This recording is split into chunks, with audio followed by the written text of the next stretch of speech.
I'm getting married." My sister Melissa's voice echoed through the phone, high-pitched with excitement.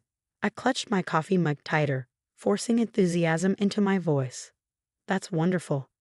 Congratulations. Josh proposed last night at Le Cirque. It was perfect. Down on one knee, champagne, the whole works. Mom's already talking about booking the plaza for next spring." Of course she was. Our mother had been planning Melissa's eventual wedding since she was in kindergarten. The fact that Josh Parker was the groom was just icing on the carefully selected, astronomically expensive cake. Josh Parker, my ex-boyfriend. The man I dated for 2 years in college before he mysteriously broke things off, only to start dating my sister 3 months later. "I'm so happy for you both," I lied, watching my reflection in the kitchen window. At 32, I still got carded at bars and mistaken for a college student. Melissa called it my curse. Being the pretty sister while she was the smart one. As if you couldn't be both. "So about the wedding," Melissa continued, her tone shifting slightly. "I've been thinking about the bridal party. Here it comes, I thought. I just don't think it would be appropriate for you to be a bridesmaid, Sophie." Even though I'd expected it, the words still stung. "Oh? It's just, you know how you are. How you affect things. Every time we go anywhere together, all eyes are on you. I can't have that at my wedding. This is my day." I thought about pointing out that I'd never tried to steal her spotlight, that I dressed conservatively, wore minimal makeup, and generally did everything possible to fade into the background at family events. But what was the point? This narrative had been set in stone since we were children. "I understand," I said quietly. "Don't be dramatic, Sophie. You can still come to the wedding, of course. Just not as part of the bridal party. And maybe wear something muted. Navy or brown would be good." I made non-committal noises until she hung up, then sat at my kitchen counter, staring at nothing. My cat, Oscar, jumped up and head-butted my arm, demanding attention. "At least you love me regardless of how I look," I murmured, scratching behind his ears. The next few months were a blur of wedding preparations that I watched from the sidelines. Mom called daily with updates, mostly to tell me what I shouldn't wear or do at the ceremony. "No bright colors," she insisted. "And maybe you could cut your hair. Something less attention-grabbing." I looked at my perfectly normal shoulder-length brown hair in the mirror and wondered, not for the first time, if my entire family was slightly insane. The real bombshell dropped 6 weeks before the wedding. I was grading papers. I taught English at the local high school when my phone lit up with a text from an unknown number. "You need to see this. Your sister isn't who you think she is." Attached were screenshots of text messages between Melissa and Josh, recent ones, very explicit ones. The problem? They were from 2 years ago, when Josh was still dating me. My hands shook as I scrolled through message after message. The timestamps didn't lie. While I was planning our future together, Josh had been sleeping with my sister. Their relationship hadn't started after we broke up. It had been the reason we broke up. More texts followed from the anonymous number, pictures of them together at a hotel, date stamp receipts, email exchanges. Someone had compiled a thorough record of their betrayal. "Who is this?" I typed back. "Josh's ex before you. Found all this while cleaning out old hard drives. Thought you deserved to know." I sat there for a long time, Oscar purring in my lap, looking at the evidence of my sister's betrayal. Not just the affair, but the years of lies that followed. The family dinners where they'd played the perfect couple while I nursed my broken heart. The sympathetic looks from relatives who thought I just couldn't keep a man while my brilliant sister had landed him. The next day, I got a call from my mother. "Sophie, darling, about the wedding. Melissa's having second thoughts about inviting you at all." I clutched the phone tighter. "What?" "Well, she's worried you might make a scene. You've been acting strange lately, distant. And you know how you can get emotional." I thought about the screenshots sitting in my phone. About years of being gaslit and marginalized by my own family. About the perfect wedding being planned for my sister and the man she'd stolen from me. "Don't worry, Mom," I said calmly. "I promise I won't do anything to ruin Melissa's perfect day." I spent the next few weeks quietly preparing. I didn't protest when the wedding invitation was rescinded. Didn't argue when Melissa told mutual friends I was too jealous of her happiness to attend. I just smiled and focused on my work and adopted another cat, a beautiful white Persian I named Lady. But every night, after my students' papers were graded and my cats were fed, I worked on my plan. I had evidence of a years-long deception. The question was, what would hurt more, revealing it before the wedding and stopping the ceremony, or waiting until after they'd said their vows? The answer came 3 days before the wedding, at what should have been the rehearsal dinner. I wasn't invited, of course, but the screenshots from that evening found their way to my phone anyway. Melissa, radiant in a designer dress, toasting her perfect love story. Josh, handsome in his tuxedo, describing how he'd known she was the one from the moment they met, conveniently leaving out that he'd been dating her sister at the time. And then the final straw, my mother's speech about how Melissa and Josh were meant to be and how wonderful it was that they found each other at the right time. I looked at my cats, curled up together on my couch, then at the stack of evidence on my coffee table. What do you think? I asked them, before or after? Oscar yawned. Lady blinked her blue eyes lazily. I picked up my phone and started making calls. If I was going to crash a wedding, I was going to do it right. 2 days before the ceremony, I visited my favorite salon. Not for a dowdy haircut as my mother had suggested, but for subtle highlights that made my brown hair shimmer gold in the light. I booked a spa day, had my nails done, and went shopping. The dress I chose wasn't navy or brown. It was a deep, rich burgundy that made my skin glow and my green eyes pop.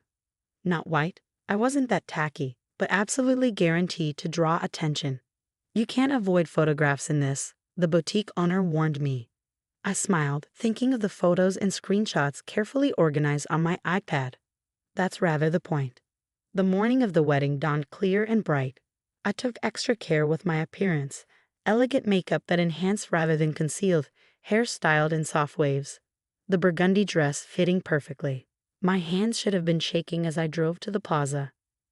My heart should have been racing as I walked through the lobby. Instead, I felt oddly calm. Years of being the family scapegoat, the pretty face without a brain, the emotional one who couldn't be trusted not to make a scene. It all led to this moment. I checked my reflection one last time in a gilded mirror. Ready or not, I whispered to myself, here comes the truth. The security guard at the ballroom door started to stop me. My name had been removed from the guest list. But then my mother's personal assistant spotted me. Sophie. Janet's eyes widened at my appearance. You're not supposed to be. I know, I said smoothly, but I have something important to contribute to the ceremony. You might want to find a good seat. She started to protest, but I was already moving past her into the ballroom. Heads turned as I walked down the aisle, whispers following in my wake. I caught a glimpse of my mother's horrified face, of Josh's sudden pallor, of Melissa's fury as she spotted me from the bridal preparation room door. I took a seat in the front row, directly opposite where my parents would sit, and waited.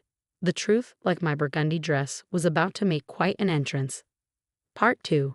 The wedding planner tried to approach me twice, no doubt to ask me to leave, but something in my calm demeanor seemed to unsettle her.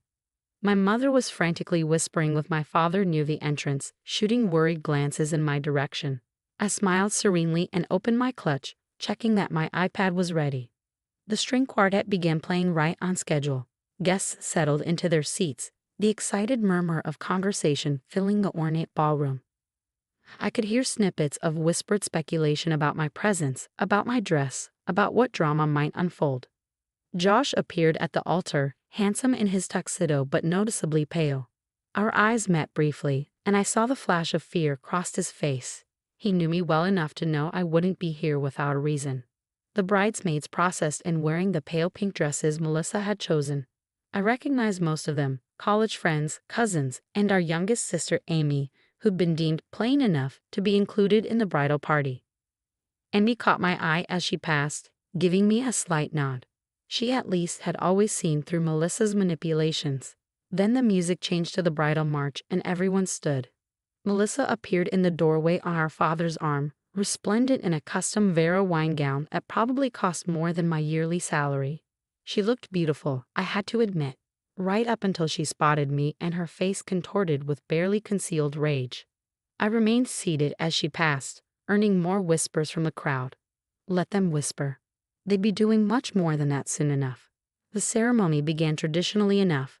The officiant spoke about love and commitment, about honesty and trust. Each word seemed to hang in the air like an accusation. When he reached the familiar "speak now or forever hold your peace" line, I saw my mother tense, probably expecting me to jump up with some emotional outburst. But I waited. This wasn't the moment. Melissa and Josh exchanged their vows. Beautiful, heartfelt promises of faithfulness and devotion that made me want to laugh at the irony. They exchanged rings. They were pronounced husband and wife. It was only after their first kiss as a married couple, as they turned to face their guests with triumphant smiles, that I stood up. "I'd like to offer my congratulations," I said clearly, my voice carrying in the sudden silence. "And I have a special presentation for the happy couple."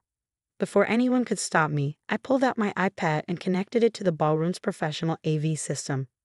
Courtesy of a very helpful tech I'd befriended during my preparation, the giant screens meant for displaying wedding photos flickered to life. "Sophie, don't you dare," Melissa started, but it was too late. The first screenshot appeared. A text conversation between her and Josh from exactly 3 years ago. The timestamp was clearly visible. "Josh, miss you already. Last night was amazing, Melissa. We have to be careful. Sophie suspects something. Josh, I'll break up with her soon. Just need to find the right moment. Melissa, make it believable. We can't start dating too quickly after." The crowd gasped. I clicked to the next image. Photos of them together at a hotel, dated 2 weeks before Josh broke up with me. Then email exchanges. Hotel receipts. A 2-year trail of deception laid bare. Since the bride and groom chose to rewrite their love story, I said into the shocked silence, I thought everyone should know the original version. How they really found each other, while Josh was still dating me. Chaos erupted. Melissa was screaming something about security, but her voice was drowned out by the reactions of their guests.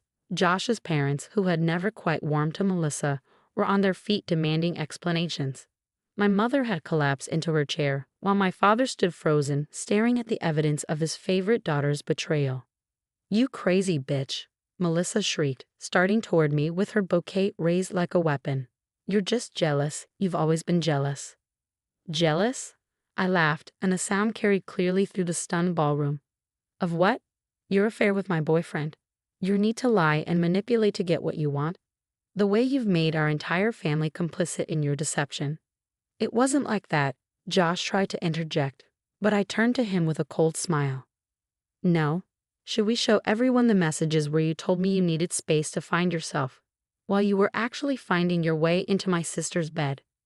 Or maybe the ones where you two laughed about how stupid I was for not figuring it out sooner?"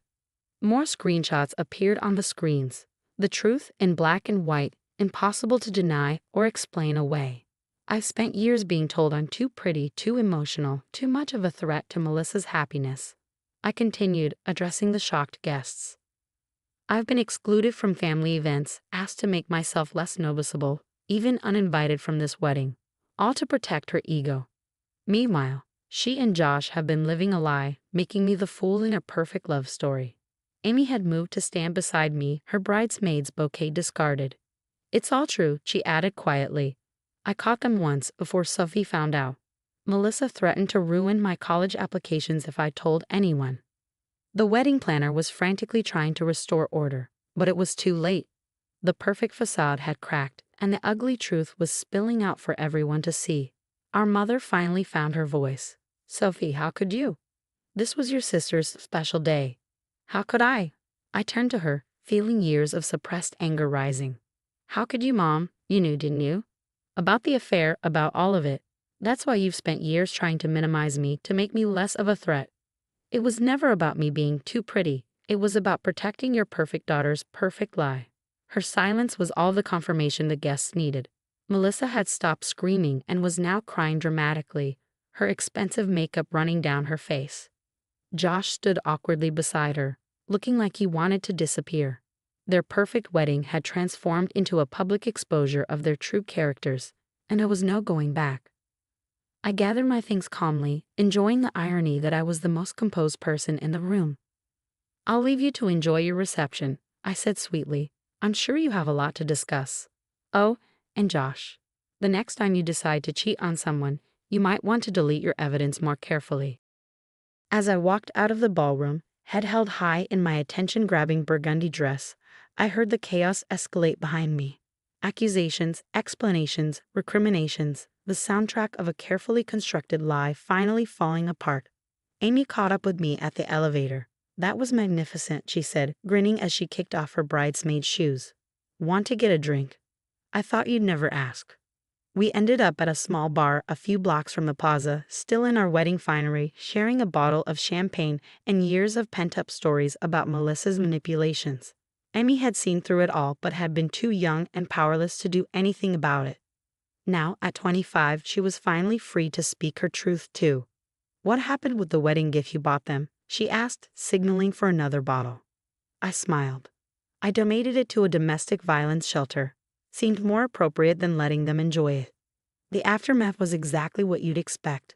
Melissa and Josh still got married.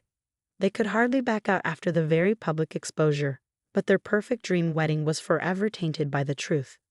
Many guests left before the reception, including Josh's parents, who were overheard saying they'd always known something wasn't right about how their son and Melissa got together. My mother didn't speak to me for 6 months, though I couldn't say I missed her attempts to dim my light.